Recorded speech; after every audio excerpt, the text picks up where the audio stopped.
bienvenue, je me présente, Marion Fénan de la Chambre allemande. Je vais m'occuper de la modération de ce webinaire qui a été organisé par la Chambre allemande avec l'intervention de Monsieur Kamal Habashi, donc du cabinet d'avocats HB Law Firm, et Monsieur Taïf, conseiller fiscal chez Audinex, qui prendront la parole d'ici quelques instants. Donc, nous allons parler aujourd'hui des nouvelles mesures fiscales de la loi de finances 2024 et vous donner un éclairage sur les récentes modifications. Donc, avant de commencer le déroulement du webinaire, quelques mots sur le déroulement, pardon. Donc, nous allons passer d'ici quelques instants à l'intervention de nos deux experts. Ensuite, nous passerons à une session de questions-réponses. Donc, si vous souhaitez poser une question ou faire part d'un commentaire, le chat est à votre disposition et je lirai vos questions à voix haute après l'intervention de nos experts pour qu'ils puissent y répondre. Voilà, donc je laisse à présent la parole à nos intervenants du jour.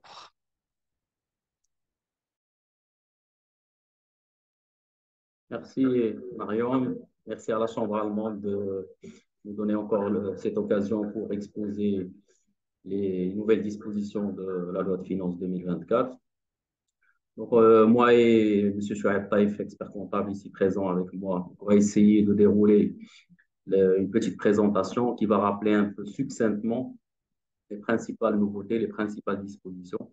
Donc, comme d'habitude, la loi de finances ces dernières années ne cesse pas de nous surprendre, ne cesse pas de nous apporter des nouveautés qu'on n'avait pas l'habitude de rencontrer auparavant, que ce soit en termes d'imposition, de revue des taux, de nouveaux mécanismes qu'on voit qui sont mis en place par la DGI, la Direction générale des impôts. On va essayer de dérouler, de comprendre et d'essayer de comprendre ensemble quelques particularités de ces mécanismes, même si certaines dispositions demeurent quand même ambiguës et on attend toujours la clarification de la DGI par rapport à certains aspects.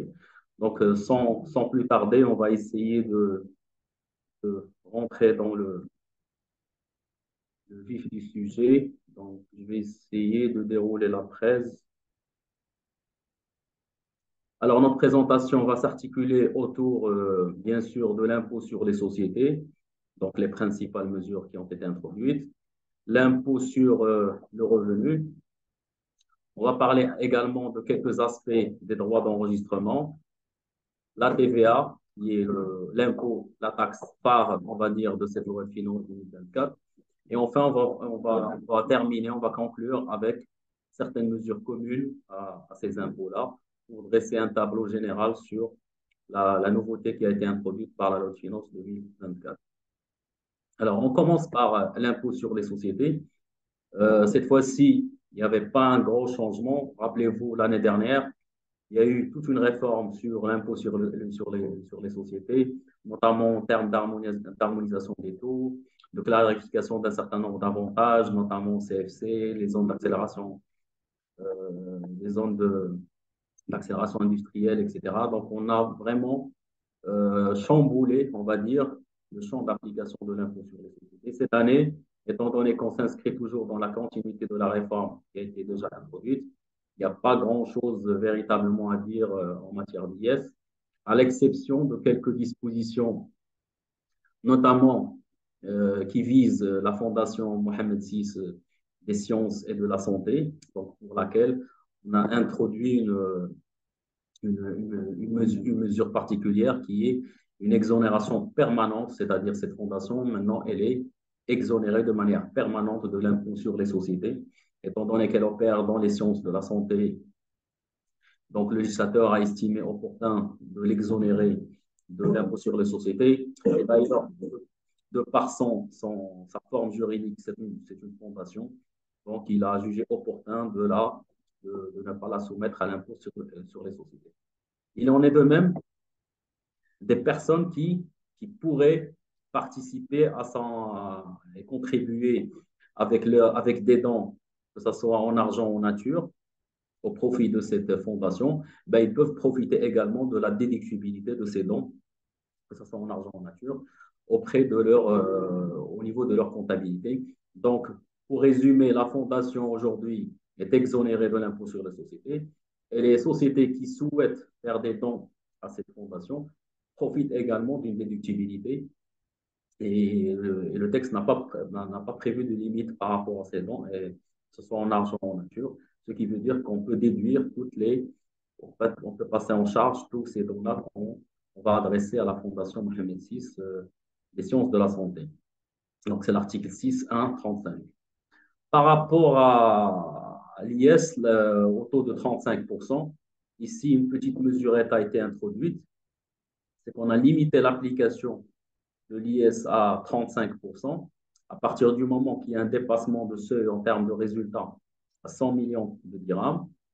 Mais si le seuil, si ce résultat qu'on a atteint aujourd'hui découle d'une opération non courante, donc qui a fait dégager des plus-values, notamment un retrait d'actifs, une immobilisation incorporelle, etc.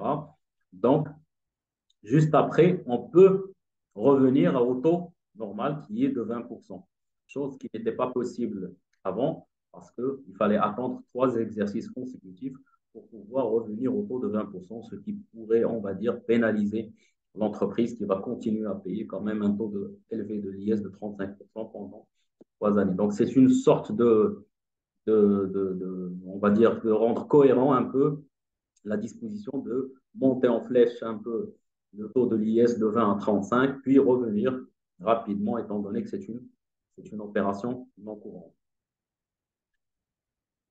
Voilà, grosso modo, pour ce qui est de l'impôt sur les sociétés. Donc, comme je vous ai dit, il n'y avait pas vraiment grand-chose à dire par rapport à cet impôt. On va passer à l'impôt sur le revenu.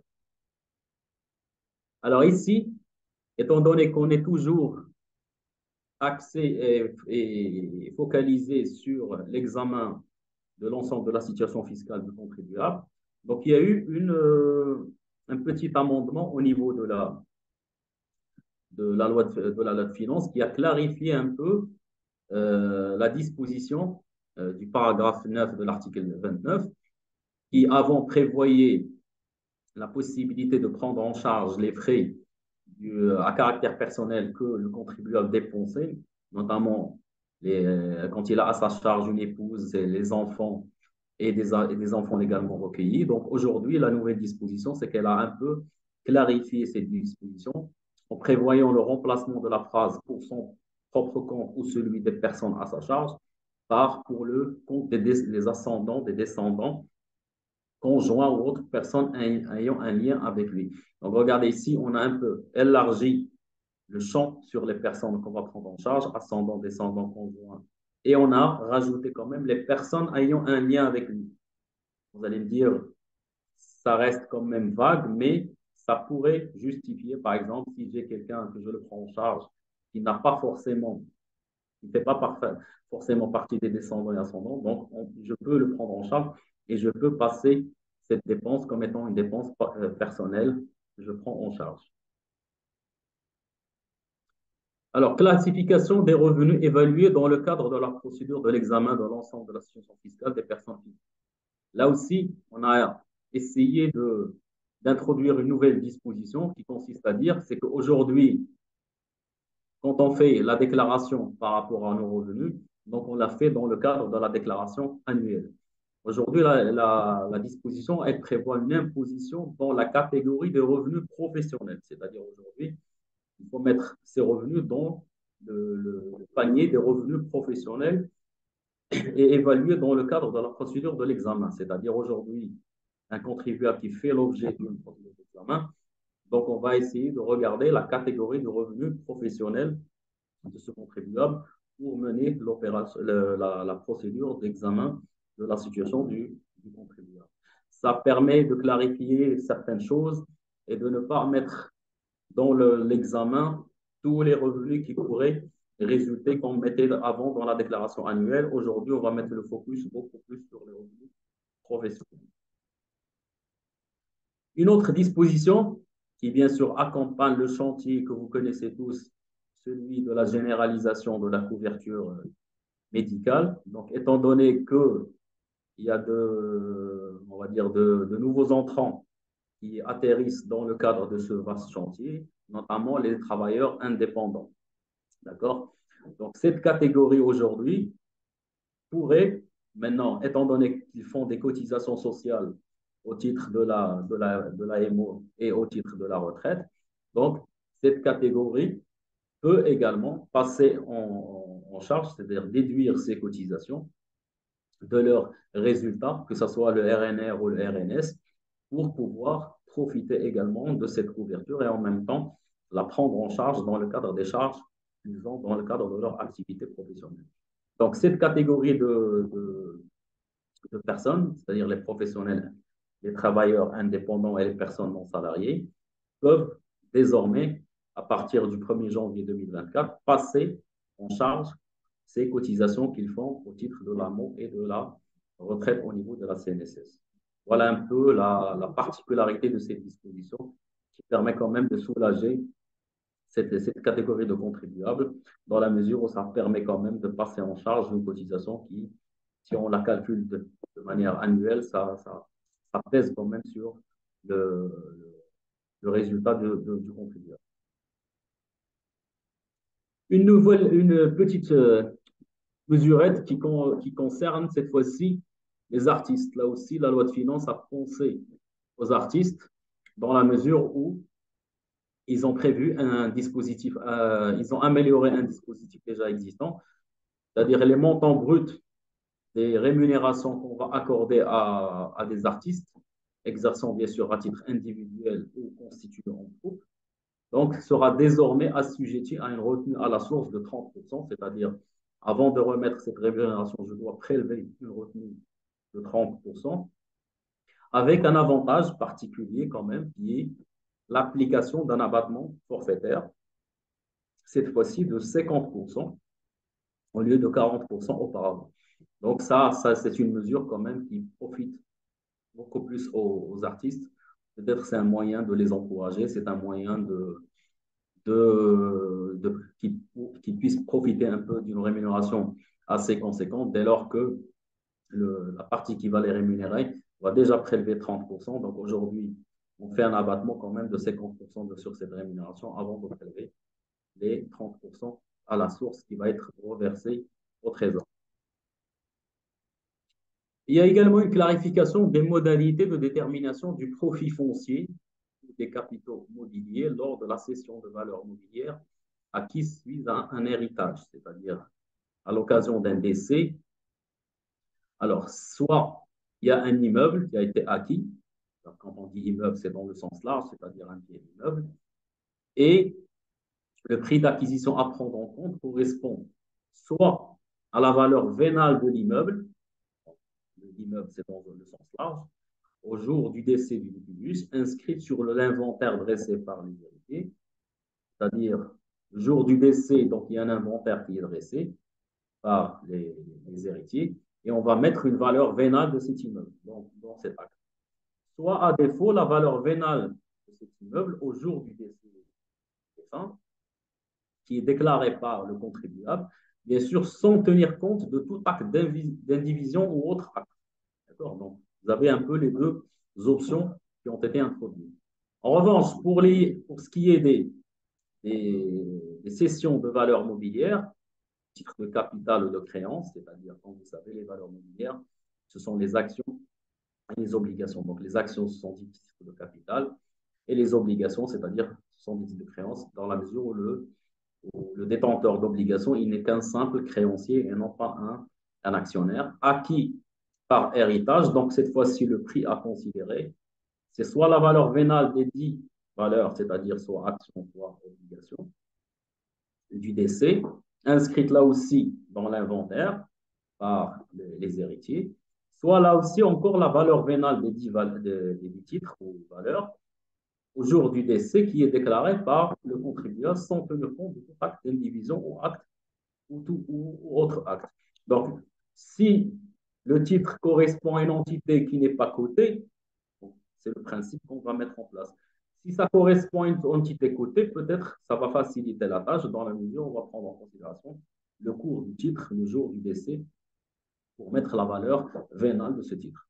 Donc, à ce moment-là, en cas de taxation d'office, donc l'imposition est calculée sur la base des informations et données que l'administration va recueillir, en se basant bien sûr sur le prix de cession du titre en cas d'absence de ces informations au lieu de 15% du prix de cession.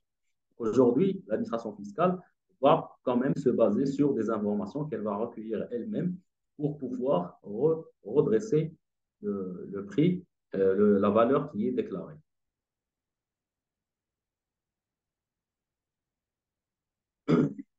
En ce qui concerne toujours la procédure d'examen de l'ensemble de la situation fiscale des personnes physiques, donc étant donné qu'elle a fait couler beaucoup d'encre, vous vous rappelez un peu l'année dernière et tout ça, et les années auparavant, aujourd'hui, l'administration fiscale est intervenue pour simplifier, on va dire, pour améliorer le process. Pourquoi? Parce que peut-être l'administration fiscale compte mettre en place cette procédure de manière récurrente et qui vise maintenant les personnes physiques. Et étant donné que c'est une procédure qui va être employée, qui va être adoptée régulièrement, donc on a essayé quand même de la simplifier, de la rendre et de l'améliorer pour, bien sûr, les besoins d'accorder plus de droits, plus de garanties, on va dire, au contribuable qui est assujetti, qui est soumis à cette procédure. Et là, on peut citer notamment parmi les mesures qui ont été mises en place, la notification d'un avis d'examen dans les formes prévues par la loi, la remise de la charte, comme vous le savez, donc il faut impérativement remettre une charte du contribuable qui contient un certain nombre de droits qu'il doit exercer sous peine de nullité de la procédure. Regardez, si jamais l'administration fiscale omet de remettre cette charte, ça pourrait remettre en cause la procédure demain et la rendre nulle. L'administration peut donner dans les formes prévues, bien sûr, par la loi à la personne concernée de fournir les justificatifs et les documents qui présentent une incohérence. Imaginez, elle vous soulève un certain nombre de problématiques, donc elle vous donne quand même un délai de 30 jours pour donner des réponses, des clarifications. Donc ça, c'est quand même un droit qui est accordé aux contribuables dans le cadre de cette procédure. La durée de l'examen ne doit pas dépasser 6 mois à compter de la date de la notification, c'est-à-dire dès lors que l'administration a notifié l'exercice de cette procédure d'examen. Donc, il y a un délai de 6 mois qui commence à courir pour mener à bien cette opération. Si l'administration ne parvient pas à mener cette opération dans le temps de 6 mois, donc il y aura arrêt de cette procédure parce que le législateur l'a cadré, l'a fixé un délai de 6 mois. Bien sûr, avant la clôture de l'examen, l'administration procède à un échange oral. Donc, il y a, on va dire, une audition contradictoire avec le contribuable pour présenter un peu un certain nombre d'informations et lui donner quand même le droit de réponse, le droit de se défendre, le droit de fournir des informations. La date de l'échange oral et contradictoire ainsi que la date de la clôture de l'examen doivent être communiquées à la personne concernée selon un imprimé. Donc, il faudrait quand même qu'il y ait un échange entre lui et l'administration fiscale. Les éléments de comparaison devant servir à la rectification de la base sont communiqués également à la personne dans un délai de 3 mois. Après, elle invite la personne à produire ses observations dans un délai de 30 jours. D'accord? Donc, l'administration vous communique quand même ces observations, ces éléments de comparaison. Elle vous donne quand même un droit de réponse, un droit de rebondir sur ces éléments-là dans un délai quand même de 30 jours. La procédure peut se poursuivre conformément à la loi en cas de rejet total ou partiel des éléments de comparaison. Lorsque l'administration a procédé à un examen de l'ensemble de la situation de la personne pour une période déterminée, elle ne peut procéder ultérieurement à un nouvel examen pour la même période. Aujourd'hui, il a déjà fait l'objet d'un contrôle et d'un examen par rapport à cette période. On ne peut pas revenir plus tard et examiner la même période de ce contribuable.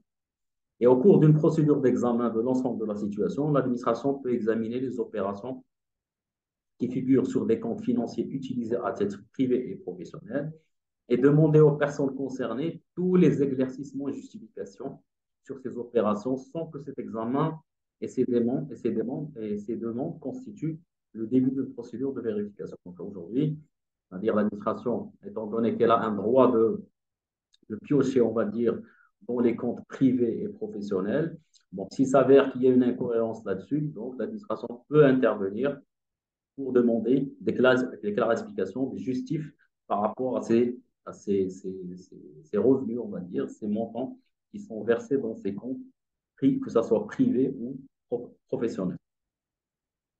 Voilà un peu grosso modo l'impôt sur le revenu. Donc, si on veut résumer, donc, il y a eu une clarification par rapport à la cession d'immeubles, la cession des valeurs mobilières, une clarification surtout et une amélioration de la procédure de l'examen de la situation du contribuable, personne physique. On va passer au droit d'enregistrement. Là aussi, il n'y avait pas vraiment un grand chantier qui a été ouvert.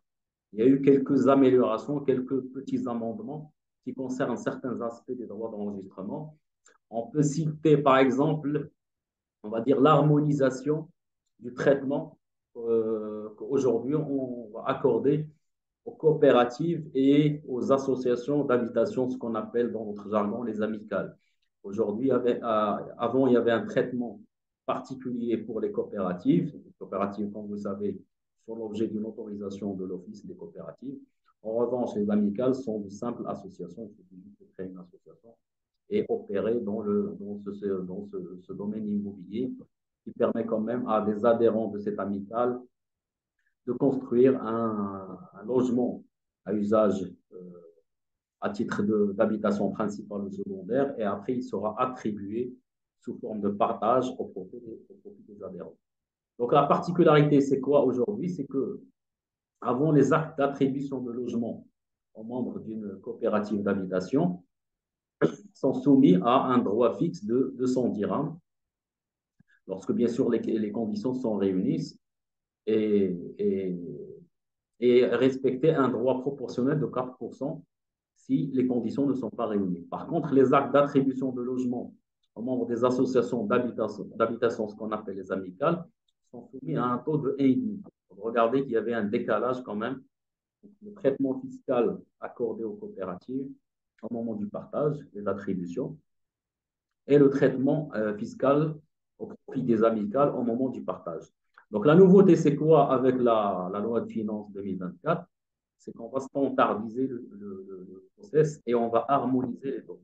Aujourd'hui, dès lors qu'il y a un acte d'attribution d'un local ou d'un terrain, que ce soit par une coopérative ou une association, c'est-à-dire une amicale exerçant dans ce domaine, donc on va appliquer un taux commun qui est de 4% s'il s'agit d'un local et de 5% s'il s'agit d'un terrain. Donc regardez ici, il y a eu quand même une harmonisation au niveau des taux par rapport à ces activités-là. Et vous l'avez remarqué, je pense, c'est que aujourd'hui, ce n'est plus vraiment intéressant d'aller vers ces amicales dès lors que cette taxation se retombe aujourd'hui dans le droit commun. Donc aujourd'hui, il n'y a pas de différence entre ces entités-là qui échappaient, on va dire, plus ou moins à l'impôt. Aujourd'hui, étant donné qu'ils ont été rattrapés, donc aujourd'hui, il n'y a pas d'avantage, on va dire, fiscal particulier dès lors que l'attribution va donner lieu à 4 ou 5% en fonction de la nature du bien attribué. Exonération des droits d'enregistrement de la Fondation Mohamed VI, on la retrouve également au niveau de l'enregistrement. On a vu tout à l'heure qu'elle a profité d'une exonération en termes de IS. Aujourd'hui, les actes qu'elle accomplit dans le cadre de l'exercice de son activité sont également exonérés des droits d'enregistrement. On a encadré un peu les actes soumis à l'enregistrement qui sont accomplis par les professionnels de droit, c'est-à-dire qui ont l'habitude de rédiger les actes, les notaires, les ados, les personnes qui ont l'habitude de rédiger ces actes. Donc, la particularité, c'est quoi? C'est que avant de rédiger l'acte, il faut présenter une attestation justifiant le paiement des impôts et taxes afférents à l'immeuble pour l'année de mutation. C'est-à-dire aujourd'hui, je m'apprête à rédiger un acte d'une vente immobilière. Donc, je vais demander aux parties, enfin partir au vendeur, de me procurer l'attestation que tous les impôts ont été réglés par rapport à cet immeuble au courant d'année de mutation. Sinon, il y a une solidarité avec ce contribuable par rapport au paiement de ces impôts. Donc, c'est une tâche quand même qui pèse aujourd'hui sur ces professionnels, les notaires, les adultes, etc., qui aujourd'hui ont l'obligation, avant de rédiger l'acte, de demander cette attestation, on va dire, pour s'assurer que le bien est clean, que les impôts ont été payés. Et comme vous savez, il y a un quitus quand même qui intervient postérieurement. Aujourd'hui, c'est une sorte de quitus qui intervient antérieurement à la vente. Et également, il faut mettre dans l'acte les numéros d'articles de la TU, la taxe, la TH, la taxe d'habitation, et la TSC, c'est-à-dire la taxe sur les services communaux. Comme ça, donc le contribuable est averti et on a une idée sur les impôts qui sont, enfin, les impôts locaux qui sont encore dus pour pouvoir les apurer au moment de la transaction. Et par la suite, il y aura quand même une suite qui va être faite par l'administration par rapport à l'acquéreur, par rapport à ce bien. Voilà, grosso modo, les principales dispositions qui ont touché, on va dire, les droits d'enregistrement au niveau de cette loi de finances 2024. Maintenant, on va passer à la TVA. Comme vous le savez, la TVA a un certain nombre de changements qui s'inscrivent dans la continuité de l'année dernière. C'est ce qu'on va voir avec Chouaib qui va nous parler de la TVA et de l'histoire de la race par rapport à cette taxe. À toi la main, Chouaib. Bonjour Maître Kamal et merci pour cette partie que vous avez survolée en termes d'IS et de droits d'enregistrement. Comme c'est tout le monde, cette année-là, c'est l'année de la mesure fiscale relative à la TVA. Et contrairement à l'année dernière où il y avait la loi de finances était focalisée beaucoup sur la réforme de l'IS et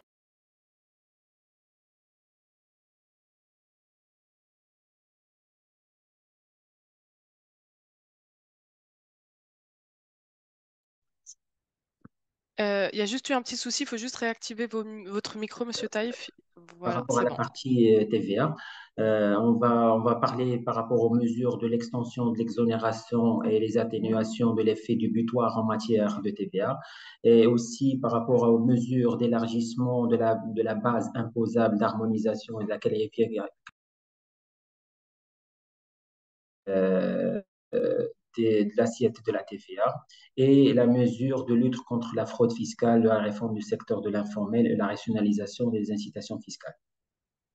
La mesure phare qui a été introduite lors de la loi de finances de 2024 en termes de TVA, c'est l'exonération d'un son droit à déduction à l'intérieur ou à l'importation de produits de large consommation, à savoir le beurre dérivé du lait d'origine animale et qui était avant imposé à 14%. Maintenant, il est exonéré.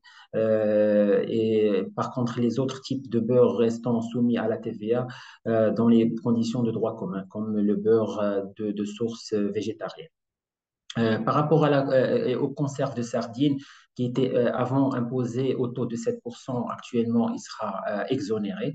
Le lait en poudre, le savon de ménage ainsi que les fournitures scolaires et les matières premières entrant dans leur composition, qu'ils étaient tous imposés au taux TVA de 7% et que le consommateur va sentir cette baisse et sur son pouvoir d'achat dans cette année-là, donc courant début cette année-là et aussi courant la rentrée scolaire prochaine de 2024-2025.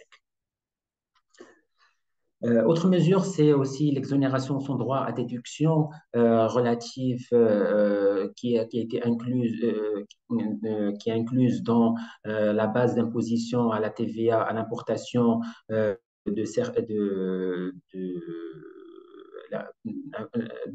des licences et des redevances, donc qui seront exonérés dans leur vente. Cette exonération est accordée dans la limite du montant de la TVA acquittée à l'importation au titre des redevances et droits de licence précités, ce qui a fait couler beaucoup d'encre parce que les assujettis ils étaient lésés et ils étaient soumis doublement au paiement de la TVA. Et donc, le législateur a écouté la doléance de ces importateurs de licences, etc., pour les exonérer par rapport à cette importation des licences. Autre mesure, c'est la loi par rapport à la loi de finances 2024 qui a prévu l'exonération sans droit de déduction des coopératives qui fournissent des prestations relatives aux activités agricoles en vertu des conditions qui seront fixées par voie réglementaire. Autre mesure par rapport à ça, c'est l'exonération avec droit à déduction de la TVA pour les produits pharmaceutiques. Et donc, du coup, cette mesure, elle a été vraiment bien accueillie par rapport aux consommateurs finaux, d'accord? Et donc, normalement, ça va aussi se sentir sur le pouvoir d'achat des consommateurs à partir de l'année 2024, sachant que les produits qui servent de fabrication de ces produits pharmaceutiques ainsi que les emballages non récupérables, etc., sont déductibles. Donc, la TVA, elle est déductible et feront l'objet d'un remboursement de TVA.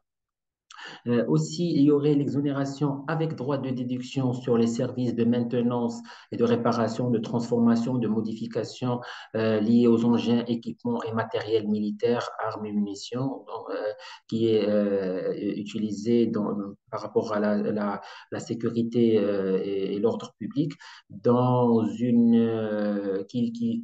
cette mesure qui rentre dans la politique et dans la vision globale du royaume de s'orienter vers l'industrie d'armement et de sécuritaire.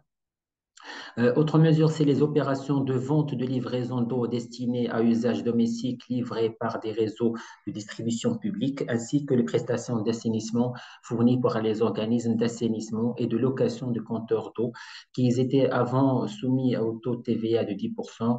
À partir de 2024, ça serait exonéré de TVA et aussi, ça va se sentir aussi dans la facture de consommation d'eau qu'on va recevoir à partir de l'année 2024. Et encore, les biens d'équipement, matériel et outillage acquis par la Fondation Mohamed VI de santé, donc qui s'inscrit aussi par rapport l'ensemble des exonérations qui a été octroyées à cette fondation comme en termes de d'IS et droits d'enregistrement et de dons. Donc, aussi par rapport à la TVA, ils seront exonérés par rapport aux équipements acquis auprès de cette fondation.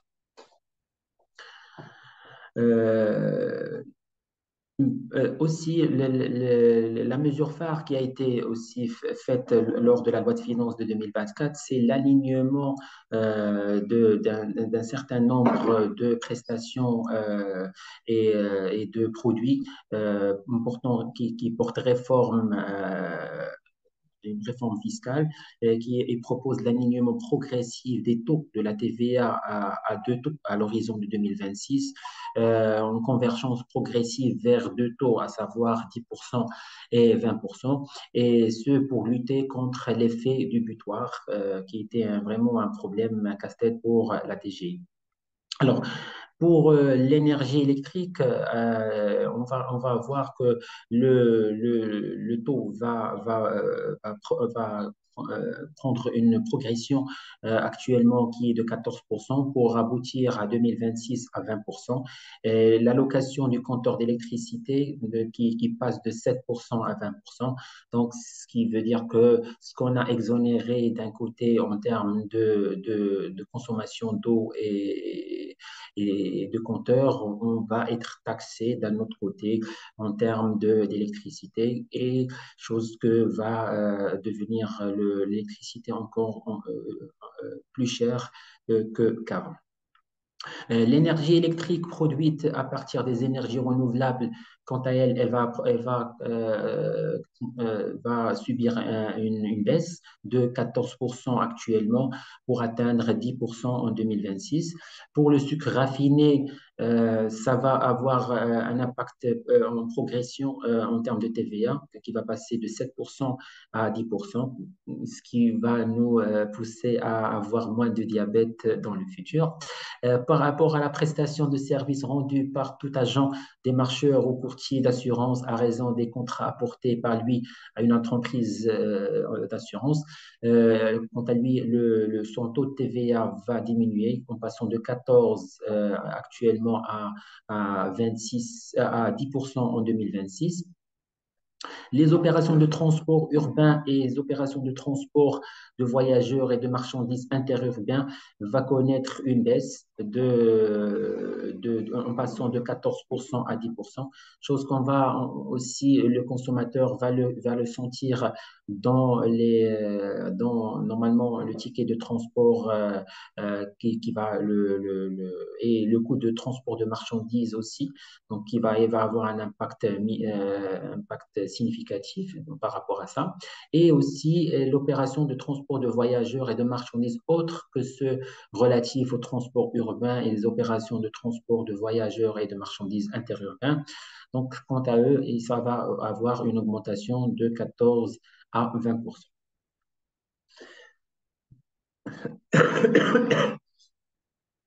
Il y aurait aussi une harmonisation du taux de TVA à partir de 2024 concernant l'eau livrée au réseau de distribution publique ainsi que les prestations d'assainissement fournies par les organismes chargés de l'assainissement et de location des compteurs d'eau, qui est actuellement de 7%, pour l'élever pour atteindre à 10%.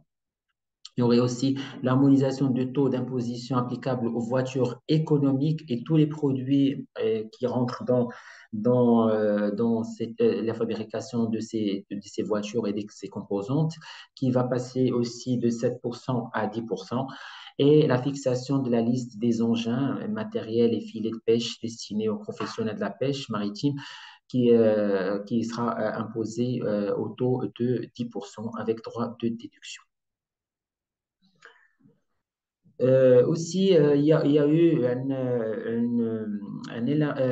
plutôt une mesure d'élargissement et de clarification relative aux règles d'assiette par rapport pour les prestations fournies à distance. Donc, la loi de finances 2024 a vraiment voulu juste clarifier et synthétiser par rapport aux prestations de services fournis qui sont à distance en faisant une clarification par rapport à c'est quoi les prestations fournies à distance qui est dématérialisée par une personne non résidente ayant un établissement au Maroc. Donc, c'est un client qui est basé qui a son siège ici et son établissement ou son domicile fiscal au Maroc et résident à titre occasionnel ou bien résident à titre occasionnel au Maroc. L'obligation déclarative par rapport à ce non-résident, donc à défaut d'une accréditation d'un représentant légal fiscal au Maroc, les fournisseurs de services à distance non-résidents qui n'ont pas un établissement au Maroc et qui fournissent des prestations à distance de manière dématérialisée aux clients ayant leur siège au Maroc doivent s'enregistrer dans une plateforme électronique dédiée à cet effet pour obtenir un identifiant fiscal et par la même occasion, il doit sur la plateforme avant l'expiration de chaque mois où la déclaration de chiffre d'affaires réalisée au Maroc au titre de prestations précitées fournies aux clients non assujettis au cours du mois précédent versé et en même temps la taxe correspondante sont droit à déduction. Donc, et voir est-ce que ces non-résidents, est-ce qu'ils seront dans l'obligation de le faire ou pas. Donc, ça reste une question à se poser.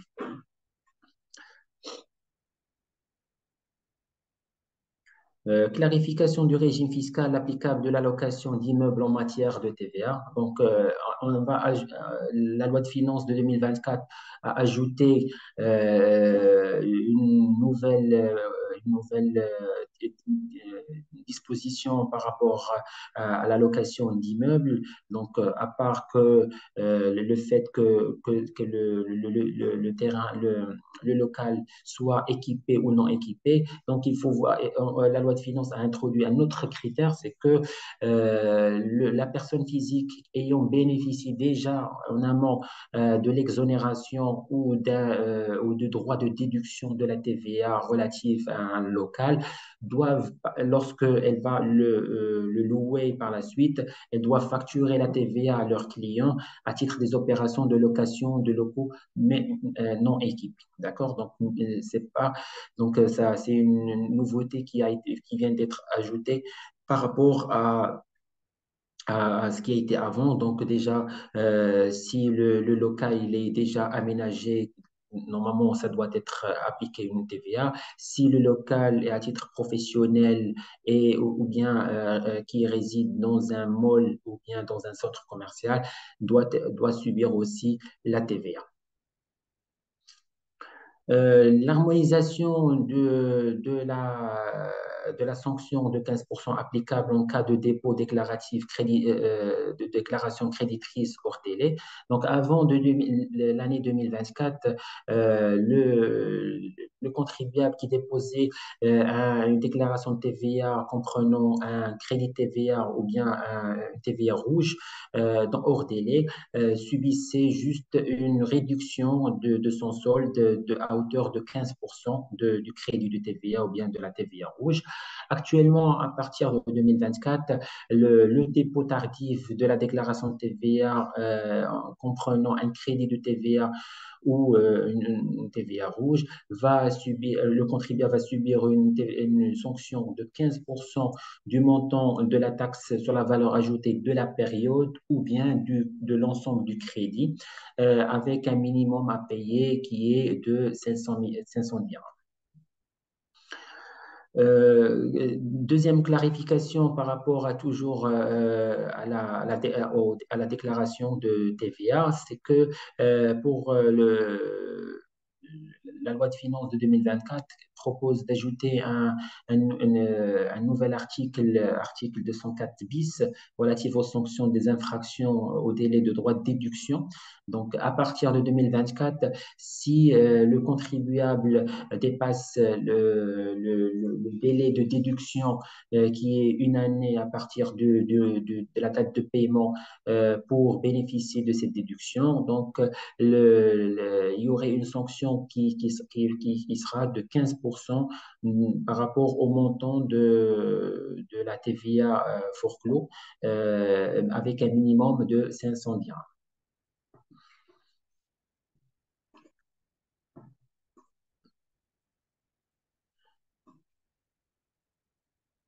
Euh,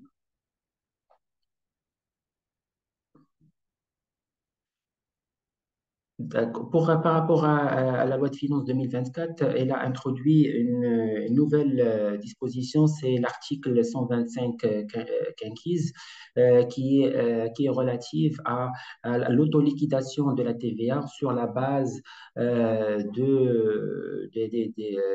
achats de biens et de services effectués auprès d'un fournisseur situé hors champ d'application de la TVA ou qui sont exonérés sans droit à déduction. Donc, comment ça va se passer? C'est que le contribuable qui va faire ses achats auprès de ces deux types de contribuables qui sont hors champ ou bien exonérés sans droit de déduction. Donc, qu'est-ce qu'ils vont faire lorsqu'ils vont recevoir un bon ou bien un ticket de caisse ou un reçu par rapport à ces achats, à leurs achats, ils vont essayer de calculer la valeur de TVA théorique faciale qui est comprise sur ce bon ou bien sur ce ticket et ils vont la déclarer dans leur déclaration de TVA aussi bien sur la partie TVA facturé et aussi bien sur la partie TVA récupérable qui aura un impact neutre sur sa déclaration, mais ça va être un mouchard pour les impôts pour avoir une base de recoupement pour savoir le niveau de chiffre d'affaires réalisé par tel ou tel contribuable, à savoir les personnes qui sont hors champ et les personnes qui sont exonérées sans droit à la déduction. Donc, ça va leur servir à partir de juillet 2024, il va y avoir cette obligation de faire cette déclaration-là et qui va être plus un moyen de recoupement par rapport à ce type de contribuable. Le régime, la révision du régime applicable aux biens d'investissement acquis par les établissements d'enseignement ou de formation professionnelle. Donc, avant, ces établissements d'enseignement et de formation professionnelle bénéficiaient de l'exonération de TVA sur les biens d'investissement pendant biens d'investissement, etc. Donc, à partir de 2024, la loi de finances a interdit et abrogé cette disposition-là pour le bénéfice de ces établissements et de formation professionnelle, parce qu'ils se situent hors champ d'application de la TVA et ne bénéficient pas de cette exonération.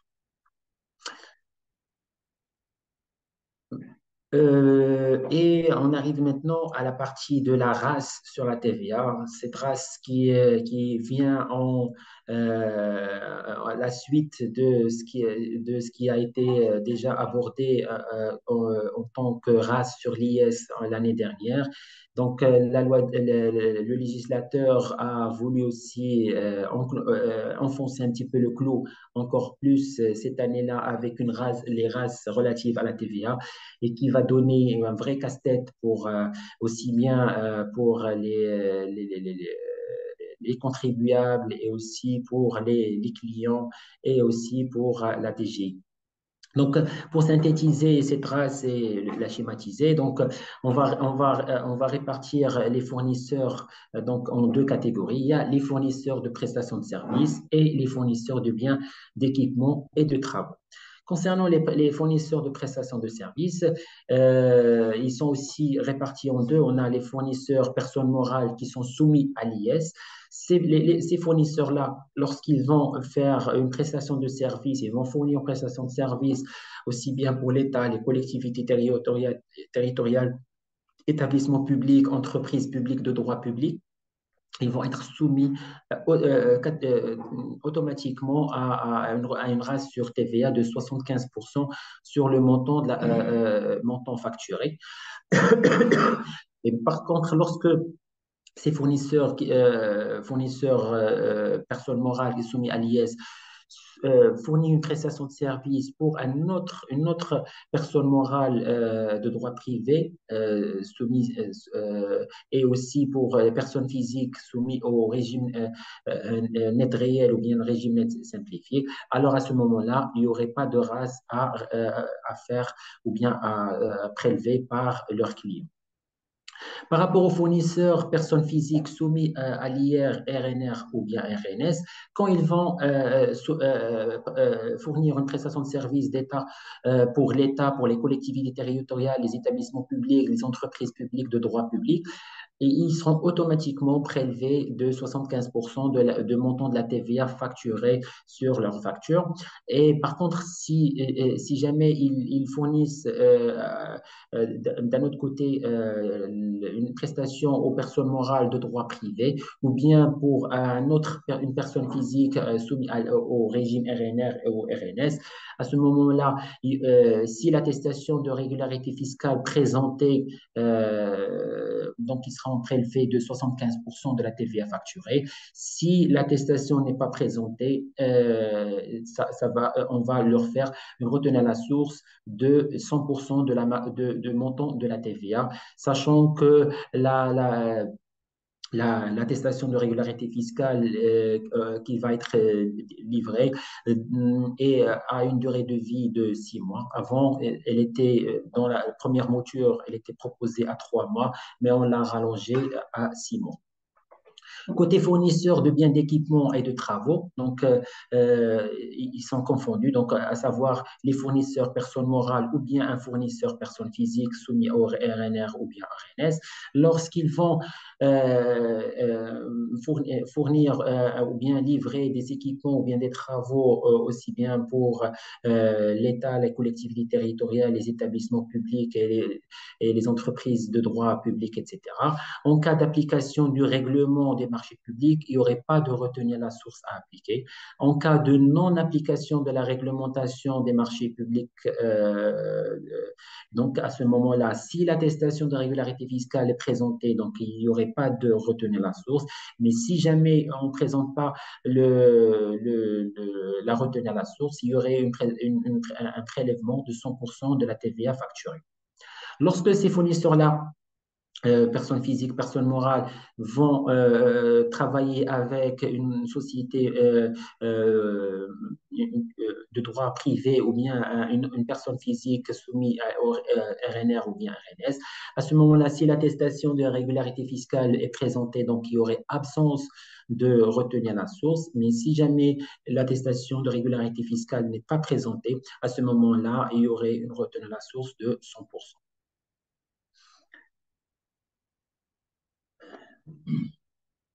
Donc là, après, il y a eu une diffusion de la liste des prestations de services, etc. Donc, je vous invite à la consulter séparément par rapport à notre présentation. Mais cette retenue à la source a exclu dans son champ d'application les opérations de vente portant sur l'énergie électrique et l'eau livrée au réseau de distribution publique, les prestations d'assainissement fournies aux abonnés par les organismes chargés de l'assainissement, ainsi que la location de compteurs d'eau et d'électricité, la vente réalisée et les prestations de services fournies par les opérateurs de télécommunications, les prestations de services rendues par tout agent démarcheur ou courtier d'assurance, et aussi les opérations de prestations de services dont le montant est inférieur ou égal à 5 000 dirhams dans la limite de 50 000 dirhams par mois et par prestataire de services. Autre mesure qui a été une surprise lors de cette loi de finances de 2024, c'est la réinstauration de l'obligation de conserver les biens meubles d'investissement pendant une durée de 60 mois à compter de celui de leur acquisition. D'accord? Donc, maintenant, si jamais la société procède à la sortie un bien acquis et inscrit dans son compte d'immobilisation avant le délai de 60 jours, de 60, pardon, 60 mois. Donc, la société devrait reverser la TVA relative à la quote-part non consommée pendant cette durée et la reverser dans sa déclaration de TVA donc mensuelle ou bien trimestrielle. Présentation d'une garantie dans le cadre de l'exonération de la TVA sur biens d'investissement. Donc, le législateur, il a vu logique, opportun que chaque personne ou bien le contribuable qui demande une demande d'exonération de TVA sur les biens d'investissement réalisés dans les 36 mois à compter du début d'activité, d'apporter et de ramener dans son dossier soumis à la DGI pour l'exonération des garanties qui seront prévus dans les textes et lois en vigueur. Il y a eu beaucoup d'interrogations par rapport à ce point. Vu que la société est nouvellement créée, quelles sont les garanties qu'ils vont ramener? Est-ce que les banques derrière donneront ces garanties-là et accompagneront les sociétés dans le cadre de cette de ces garanties et de ces investissements. C'est beaucoup d'interrogations qui vont être posées et que la pratique et dans les jours qui suivent nous donneront des réponses.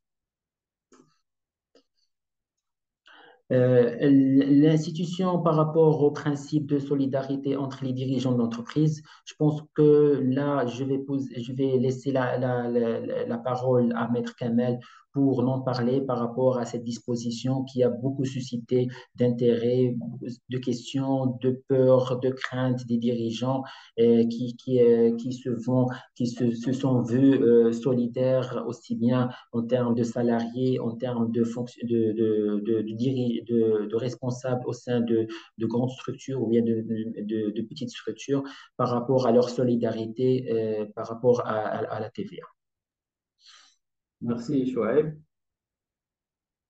Je pense ici cette particularité qui s'est ajoutée, cette disposition qu'on vient d'ajouter au niveau de la TVA, c'est qu'aujourd'hui, on a instauré la règle de la solidarité uniquement pour cet impôt de TVA.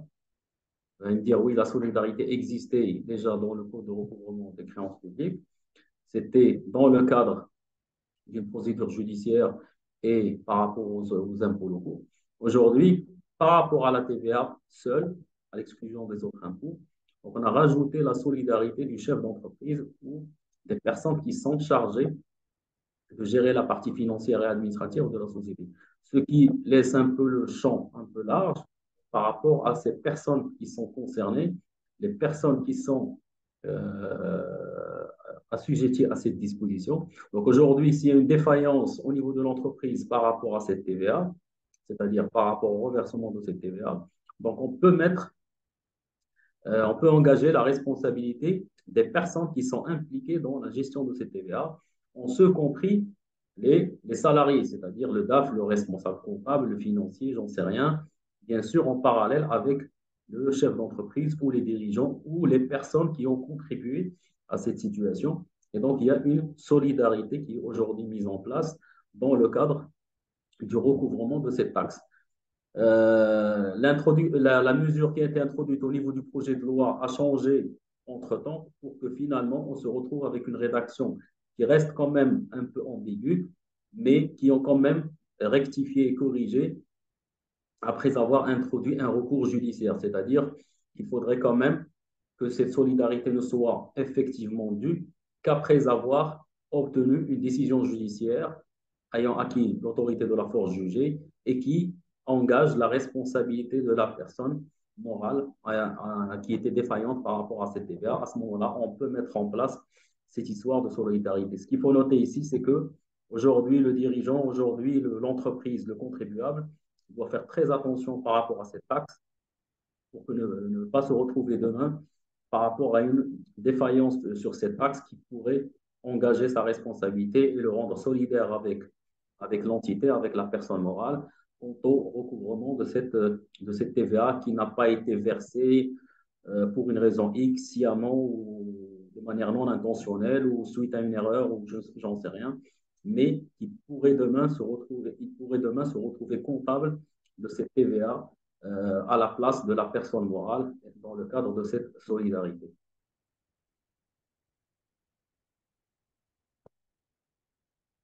Voilà un peu pour ce qui est de la TVA. Je ne sais pas si, Chouaib, tu veux rajouter autre chose. Sinon, on va passer aux mesures communes. Aujourd'hui, il y a eu une mesure quand même qui a été introduite, qui s'inscrit toujours dans le cadre des droits qu'on accorde aux contribuables, à savoir la possibilité de permettre aux contribuables de rectifier de manière spontanée quelques déclarations fiscales qui pourraient intervenir à l'occasion des différentes déclarations qu'on fait. Et donc, si on s'aperçoit qu'on a commis une erreur pour une raison ou une autre, on peut se rattraper et faire ce qu'on appelle une rectification spontanée. Donc, les personnes concernées, donc, ce sont les contribuables soumis à l'IS et à l'IR, que ce soit le RNR ou le RNS, donc qui ont constaté une irrégularité. Comment on procède? Ben, c'est simple, il faut faire une demande quand même à l'administration, soumettre la déclaration avec bien sûr une explication, payer les droits exigibles et bien sûr la déclaration doit être accompagné d'une note qui est rédigée par un CAC, si la société a un CAC, expert comptable, un commissaire aux comptes, soit si elle n'a pas de CAC, donc un expert comptable ou un comptable agréé en fonction de la situation du contribuable. C'est-à-dire que tu fais la déclaration, mais quand même, il faut qu'elle soit appuyée par un professionnel du chiffre qui va justifier, qui va donner des explications par rapport à cette rectification. Après, il y a qu'est-ce que doit contenir la note explicative. Donc, d'après le texte, les rectifications effectuées en réponse aux irrégularités communiquées par l'administration. Il faut mentionner les motifs détaillés de justifiant la non-rectification totale ou partielle, les rectifications relatives aux éventuelles régularités relevées par le CAC, l'expert, etc. L'avantage, c'est quoi? Pourquoi je vais faire cette démarche? Pourquoi je vais me présenter moi-même chez l'administration fiscale et faire cette démarche? Alors, l'avantage, c'est qu'elle permet de bénéficier quand même de l'exemption de la majoration qui est prévue au niveau de la loi pour défaut de majoration pour défaut ou retard de dépôt et de la pénalité pour paiement tardif. La majoration pour paiement tardif de 5% et 0,5 reste quand même applicable. Donc, le dépôt de la déclaration et le paiement des droits exigés ne permettent pas de bénéficier de la dispense du contrôle fiscal. Ça, c'est très important à noter et à souligner. C'est que le fait de faire cette démarche volontaire ne te dédouane pas d'un éventuel contrôle fiscal. Et bien sûr, il faut s'acquitter de ces droits s'il y a des droits à acquitter. Et les déclarations ayant fait l'objet de l'une des procédures de rectification des impositions prévues. Donc, ça, c'est exclu, bien sûr, de cette démarche. Donc, ça, c'est quand même une démarche qui permet aux contribuables, à tout moment, durant l'exercice ou durant la vie sociale, de faire une demande, de faire une déclaration rectificative pour pouvoir rectifier des choses qui ont été déposées par erreur ou par omission. La suppression du principe de non-cumul des avantages. Avant, on ne pouvait pas cumuler des avantages fiscaux. Aujourd'hui, on est revenu encore sur cet aspect-là et on a introduit la possibilité de pouvoir profiter d'un cumul d'avantages pour être en phase, on va dire, avec la charte d'investissement. Là, on peut parler des avantages qui sont accordés aux sociétés installées dans les zones industrielles en termes d'IS, d'IR, de TVA. Et donc, ils peuvent aujourd'hui, c'est possible de cumuler les avantages fiscaux. Il y a aussi également la reconduction de la mesure dérogatoire relative à la régularisation de la situation fiscale des sociétés inactives. Je pense que cette mesure qui a été introduite l'année dernière n'a pas vraiment connu le succès escompté. Donc aujourd'hui, on a reconduit cette mesure et donc aujourd'hui, il faut en profiter. C'est-à-dire, dès lors qu'on a une entreprise qui n'est inactive, on peut aujourd'hui profiter de cette disposition pour régulariser la situation. Là, encore la restauration de la mesure relative à la régularisation volontaire de la situation fiscale des contribuables. Là aussi, donc on est revenu sur cette disposition qui permet quand même à un contribuable qui a des avoirs liquides déposés dans des comptes bancaires ou détenus en billets chez lui, ou je ne sais pas, qui détient des biens meubles et immeubles non destinés à usage professionnel et des avances en compte courant ou des prêts accordés aux tiers, de pouvoir faire une régularisation volontaire auprès de l'administration fiscale. Alors, les avoirs liquides déposés dans des comptes bancaires ou qui sont détenus en billets, donc cette catégorie de contribuables, ils ont donc à compter du 1er janvier 2024 la possibilité de faire cette déclaration auprès de l'administration fiscale. Donc, les avoirs concernés, c'est les avoirs liquides, c'est-à-dire dans les comptes, mais les avoirs liquides détenus ailleurs, c'est-à-dire qu'ils ne sont pas vraiment déposés dans des comptes bancaires. Comment on procède? On fait un dépôt auprès d'un établissement de crédit, bien sûr qu'ils sont aujourd'hui accrédités, et on remet à la banque une déclaration des dépôts effectués contre récépissé et on prélève par la banque de la contribution de 5% sur ces avoirs qui est forfaitaire pour pouvoir régulariser la situation. Par rapport à l'acquisition des biens, donc s'il y a des biens meubles non destinés à usage professionnel, des biens immeubles non destinés à usage professionnel, les avances en compte courant, les avances en compte exploitant et les prêts accordés aux tiers.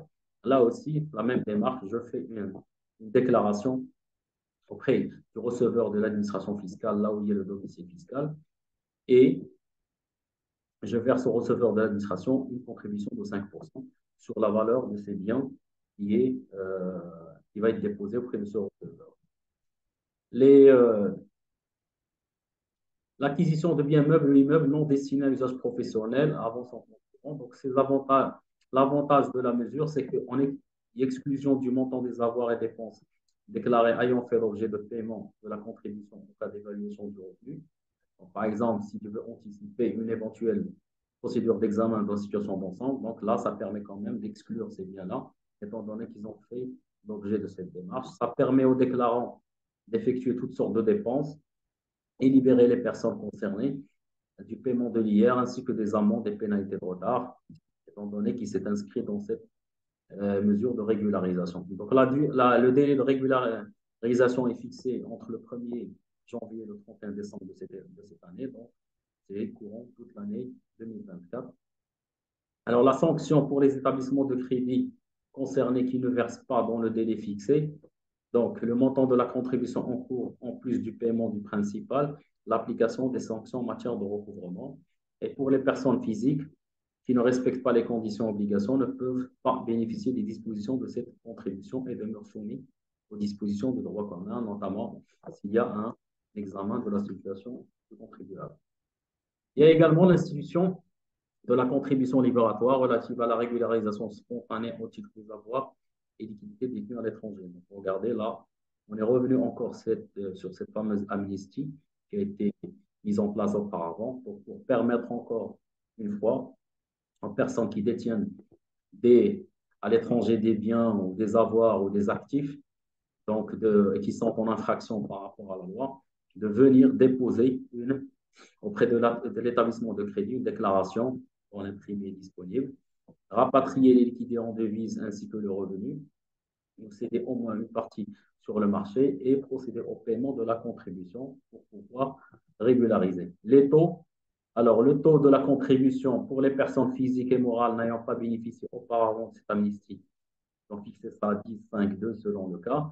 Et pour les personnes physiques qui ont déjà profité de l'amnistie auparavant, donc on a un peu élevé leur taux de 15, 7,5 et 3 selon le cas. L'avantage, c'est quoi? C'est qu'on libère les personnes concernées des pénalités encore de retard et des infractions, surtout par rapport à l'infraction de change. Libérer les intéressés du paiement de l'IR et de l'IS et des pénalités. Et également, ça permet d'éviter les poursuites judiciaires et administratives. Et bien sûr, cette disposition s'inscrit dans le cadre du secret de l'anonymat. Donc, elle va se faire dans les règles de l'art pour ne pas dénoncer personne ayant profité de cette amnistie. La durée, c'est toujours l'exercice 2024, donc il a déjà démarré depuis le 1er janvier qui va s'achever le 31 décembre. La sanction, si la personne ne respecte pas ces conditions, donc elle ne va pas bénéficier des dispositions de la contribution. Et bien sûr, il y a des sanctions qui sont prévues également pour les établissements au niveau du code de recouvrement des créances publiques. Il y a également une petite mesure également qui concerne les incidents de paiement au niveau du chèque. Donc là aussi, pour pouvoir profiter de cette disposition, donc les personnes qui sont aujourd'hui interdites de chéquier et qui sont dans ces situations peuvent faire une contribution libératoire de 1,5 du montant du chèque ou des chèques émis avant le 31 décembre 2023 à condition de payer la dite contribution pendant l'exercice 2024. Donc, le montant de la contribution est fixé à 10 000 dirhams pour les personnes physiques et 50 000 dirhams pour les personnes morales, quel que soit le nombre d'incidents de paiement et émis avant, bien sûr, le 31 décembre 2023. Le paiement de cette contribution s'effectue en une seule fois et dispense les personnes concernées des pénalités relatives aux incidents de paiement. Ça aussi, ça va encourager les gens qui sont dans cette situation et avant, il y avait la contrainte du montant très élevé de la pénalité, donc de régulariser leur situation et de rentrer dans le circuit classique pour sortir de cette interdiction.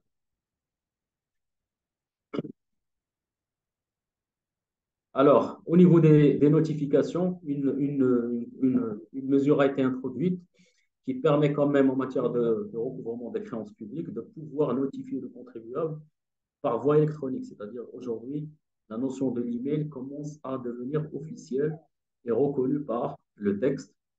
Donc, dès lors que le contribuable a communiqué au départ une adresse mail, donc il va être contacté, il va être notifié par adresse mail et c'est un moyen qui va être reconnu aujourd'hui par la loi pour pouvoir faciliter, on va dire, la notification et simplifier le procédé de notification et l'échange d'informations entre l'administration fiscale et le contribuable. Également, permettre aujourd'hui, on a accordé au ministre chargé de Finances ou à son délégué d'accorder des remises gracieuses sur des pénalités de retard et tout ça, en ce qui concerne le recouvrement des créances publiques. Chose qui était difficile dans l'ancienne rédaction parce qu'il n'avait pas la main, la personne déléguée du ministre des Finances pour pouvoir revenir sur les pénalités de retard et les majorations.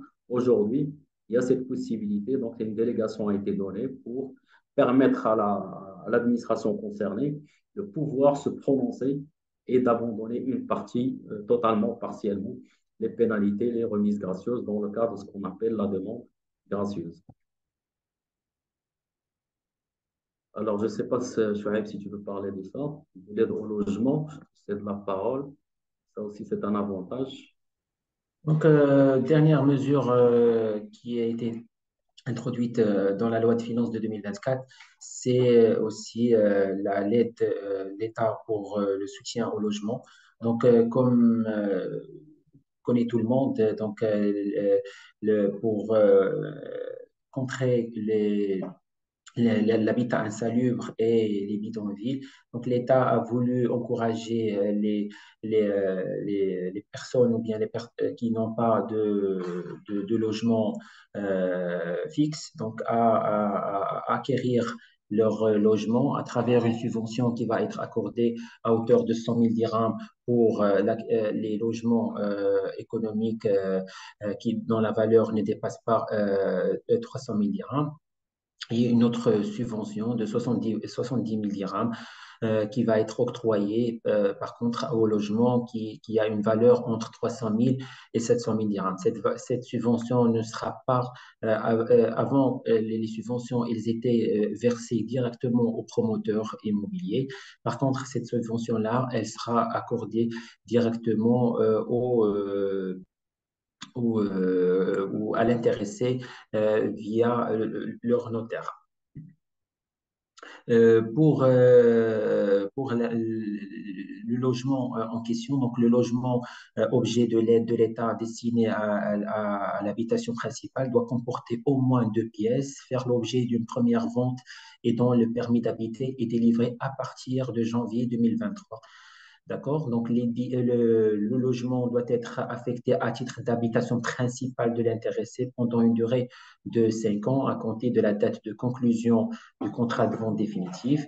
Et la définition de l'habitation principale comme étant tout logement qui n'a pas été loué ou affecté à un usage professionnel.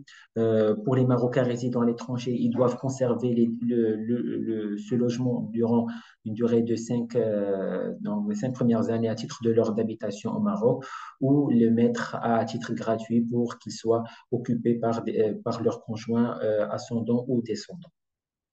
La restitution du montant total de l'aide par le notaire en cas de non conclusion du contrat de vente définitif est à la charge du notaire et la restitution par le bénéficiaire en cas de cession du dit logement avant l'expiration de la durée de 5 premières années. Voilà tout. Donc, je pense on a fait un tour d'horizon sur l'ensemble des mesures qui ont été entamées dans la loi de finances de 2024.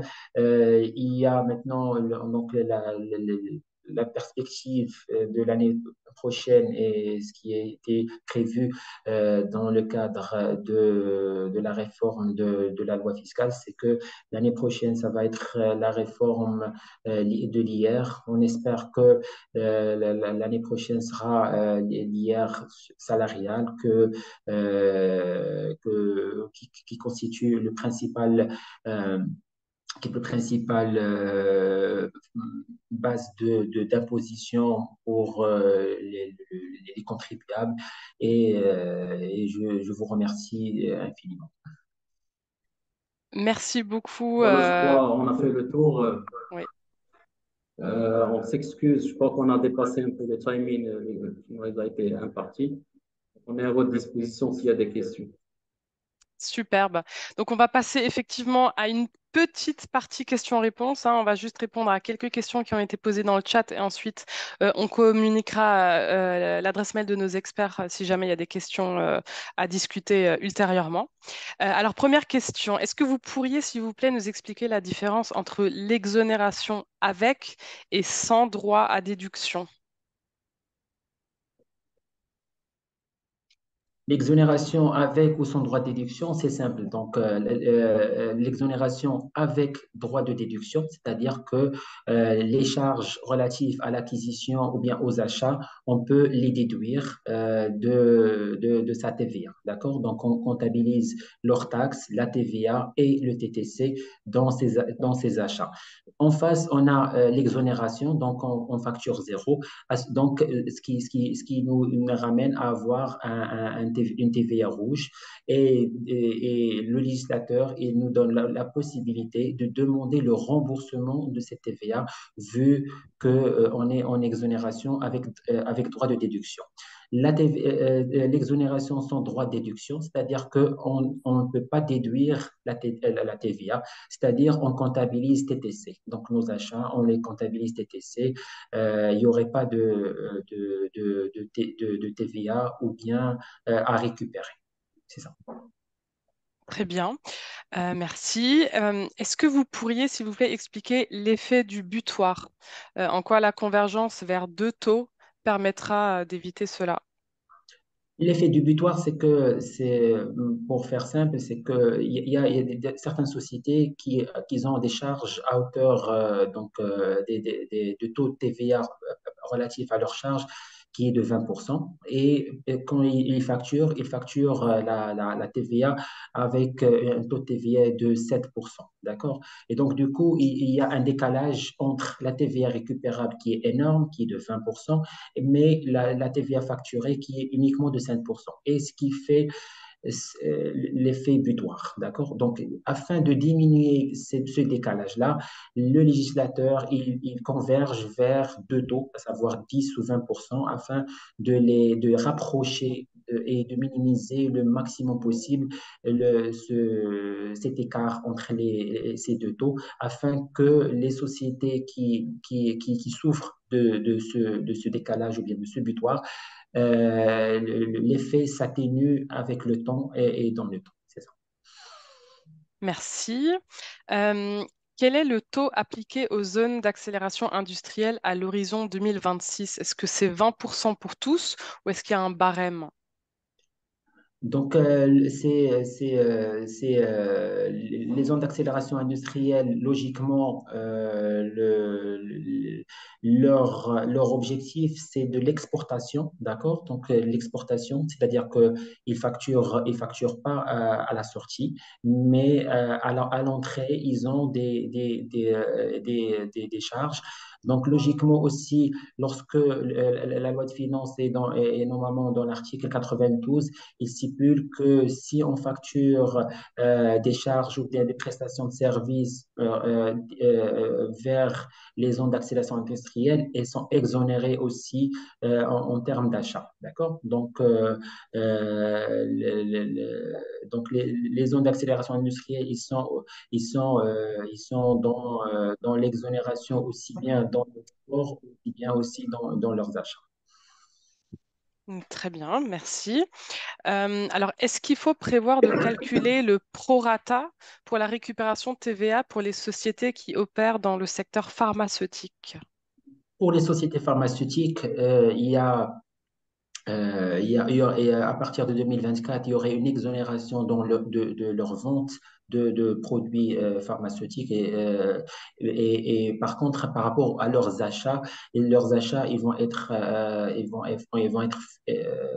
vont se faire sur la base du taux TVA de droit commun qui est de 20%. Alors, ce décalage-là va faire l'objet d'une demande de remboursement de TVA. Si jamais la société dispose d'une autre activité qui sera taxable au chiffre d'affaires, donc une activité en parallèle avec l'activité de pharmaceutique, alors là, on devrait faire le calcul du prorata de TVA. Mais par contre, si la société, l'activité, elle est dédiée uniquement à la fabrication de produits pharmaceutique qui est, comme je le rappelle, à partir de 2024 sera exonéré. Donc, il n'y aurait pas de calcul de prorata de TVA. Très bien. Merci beaucoup. Alors, est-ce que le taux de 16% concernant les factures de transport est applicable directement à partir du 1er janvier 2024? Oui, donc je pense que à partir de 2024, on va appliquer les nouveaux taux de TVA de transport, à savoir, donc je retourne vers le slide de la TVA. Donc, oui, de 16% ou bien de 13%. Donc, tout dépend de la catégorie de transport. Effectivement, à partir de 2024, on va appliquer le taux de TVA ou bien de 13 ou bien de 16. Formidable. Merci. Alors, est-ce que vous pourriez dire un mot sur la loi cadre sur la fiscalité? La loi cadre sur la fiscalité, c'est ce qui a été fait dans les assises qui ont été tenues à Sreerat, je pense en 2022, bien 2020, 2022, et c'est exactement, donc qui faisait une feuille de route par rapport à ce qui a été une feuille de route qui va impliquer aussi bien le législateur, la direction des générales des impôts, les professionnels du chiffre et tout le monde afin de converger vers et améliorer la fiscalité marocaine au niveau marocain. La loi cadre aussi, parmi ses objectifs, c'est d'élargir la base d'imposition et de généraliser l'imposition sur l'ensemble des activités, d'introduire le secteur informel dans l'activité professionnelle, de baisser l'impôt sur certaines catégories et notamment l'IR salariale, etc. Très bien, merci. Encore une question. Alors, est-ce que vous pouvez nous communiquer le taux de l'impôt sur les sociétés pour les entreprises du secteur automobile après les 5 ans d'exonération? Donc, c'est